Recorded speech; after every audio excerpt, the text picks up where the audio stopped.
औज़ुबिल्लाहिमिनश्शैतानिर्रजीम बिस्मिल्लाहिर्रहमानिर्रहीम। इस वीडियो में हम कवर करेंगे मैथ 304 का लेक्चर नंबर 10, जो कि है application of resultant of two forces acting on a particle. हमने जो पीछे एक कॉन्करेंट फोर्स वाला एक टॉपिक पढ़ा है, उसके मुताबिक उसके एप्लीकेशंस यानी कि एग्जांपल्स हम सॉल्व करते हैं इस लेक्चर में। तो पहले एग्जांपल देखें, resultant of forces, find the magnitude and direction of the resultant of the forces. तो हमारे पास ये डायग्राम गिवन होगा और हमें क्या कहा जाएगा कि आप रिजल्टेंट ऑफ फोर्सेस मालूम करें। तो आपने एक्स के अलॉन्ग भी मालूम करना है, वाई के अलॉन्ग भी मालूम करना है। उसके बाद रिजल्टेंट जो होता है एक्स जमा वाई होता है। तो देखते जाएं, बहुत ही इजी है। आपने एक बार इसको तवज्जो से देख लेना है कि एक्स जो होता है हमारे पास, एक्स के साथ हमेशा एंगल जो होगा वो क्या बनेगा, हमारे पास कॉस बनेगा। तो एक्स के लिए हमने सारे कॉस इस्तेमाल करने। तो सबसे पहले फोर्स है 8 न्यूटन। तो आपने क्या करना है, फोर्स मल्टीप्लाई कॉस एंगल। तो पहला एंगल हमेशा जीरो का होता है, तो 8 कॉस 0 डिग्री।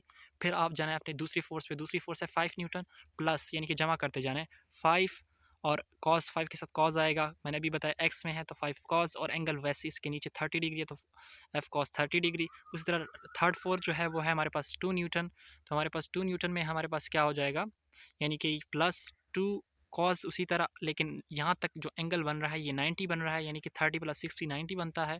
फिर प्लस हमारे पास आ जाए, एक और फोर्स भी है, इधर हमारे पास नहीं है फोर्स लेकिन यहाँ पे पड़ा है, जो कि 4 न्यूटन है।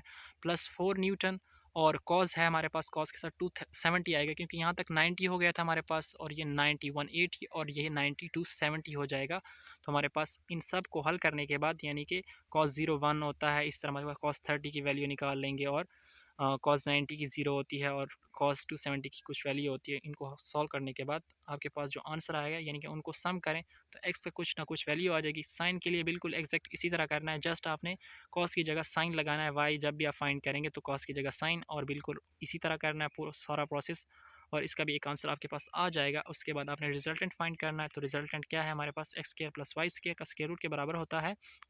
तो हम वैल्यूज़ क्या करते हैं, पुट करते हैं जो हमने एक्स वाई की निकाली है, और रिजल्टेंट हमारे पास क्या है 12.34 हमारे पास न्यूटन आ गया। अब थीटा भी हमने निकालना है, तो वो क्या है, theta 10 inverse y by x है। तो वाई एक्स हमने पहले निकाल लिए, तो वाई की ऊपर कीमत और एक्स की नीचे, और हमने 10 इनवर्स का लेना है जो कि 2.3 डिग्री होता है। ठीक है, एग्जांपल नंबर 2 बिल्कुल इसी तरह है। हमारे पास डायग्राम को देखें तो पहला हमारे पास एक्स के अलॉन्ग अगर हम देखें तो पहला फोर्स कौन सा है हमारे पास, 3 न्यूटन है। तो हमारे पास क्या आएगा 3 इंटू कॉस 0। उसके बाद 6 न्यूटन फोर्स है अगली, तो हमारे पास 6 कॉस, और एंगल है इसके नीचे 45। इसके अलावा हमारे पास अगली फोर्स जो है वो 5 है, तो 5 इंटू कॉस 90 आएगा, क्योंकि यहाँ तक 90 कंप्लीट हो जाता है हमारे पास। फिर नेक्स्ट फोर्स है 7 न्यूटन, तो 7 न्यूटन तक हमारे पास 150 एंगल है, तो कॉस 150। उसके बाद हमारे पास अगला यहाँ पे फोर्स नहीं है, यहाँ पे भी नहीं है।